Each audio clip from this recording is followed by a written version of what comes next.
Hello সবাইকে। আজকে আরেকটা রেসিপি নিয়ে এসে গেছি। আজকে আমি পিজ্জা বানাবো। খুব সহজেই আপনারা বাড়িতে পিজ্জা বানিয়ে নিবেন। তার জন্য কি করতে হবে দেখুন। একটা বাটিতে প্রথমেই কিছুটা গরম জল নিয়েছি। হাফ কাপের মতো জল হবে এখানে।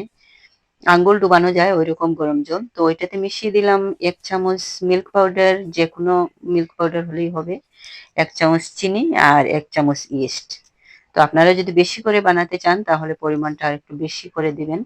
তো আমি আধা কাপের মতো হবে, হাফ কাপের মতো হবে এখানে জল। জলের মধ্যে ওইগুলা দিয়ে কিছুক্ষণ রেখে দেবো। আর ওইদিকে চিজ গ্রেট করে রেখে দিয়েছি।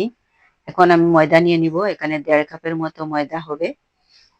আপনারা যদি বেশি বানান তাহলে বেশি নিবেন। আর ৩-৪ চামচের মতো রিফাইন্ড অয়েল। ওইটাকে ভালো করে ময়ান করে নেব।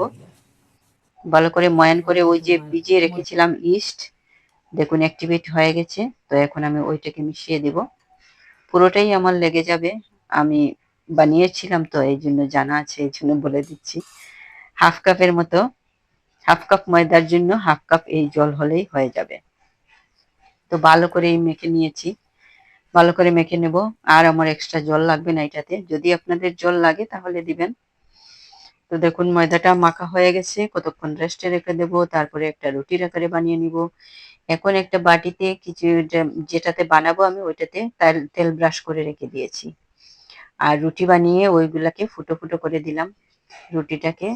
এখন পাস্তা এন্ড পিৎজা সস লাগিয়ে দিলাম। তারপরে চিজ লাগিয়ে দিয়ে দিলাম। এখন টমেটো, কাঁচা লঙ্কা আর পেঁয়াজ স্লাইস করে রেখেছিলাম ওইগুলা দিয়ে দিলাম। তারপরে উপর থেকে আবার চিজ দিয়ে দিলাম। এখন একটা ওভেন বসিয়ে দিয়েছি, এটা প্রিহিট করে নিয়েছি। ওইটাতে আমি ওই বাটিটা বসিয়ে দিব যেটাতে পিৎজা বানাচ্ছি। ওই ময়দাতে আমার ২ টো পিৎজা হয়ে গেছে ছোট ছোট।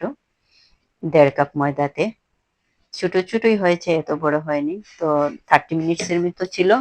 দেখুন কিরকম মেল্ট হয়ে গেছে। এখন আমি নামিয়ে কিছুক্ষণ রেখে দেব। একটু ঠান্ডা হয়ে গেলে এটা উঠাবো। যদি ঠান্ডা না হয় তাহলে এটা উঠবে না, ভেঙে যাবে। তো ঠান্ডা হয়ে গেছে। এখন আমি বের করে নিয়েছি। এখন কেটে নিব। পিৎজা সিজনিং উপর থেকে দিয়ে দিচ্ছি।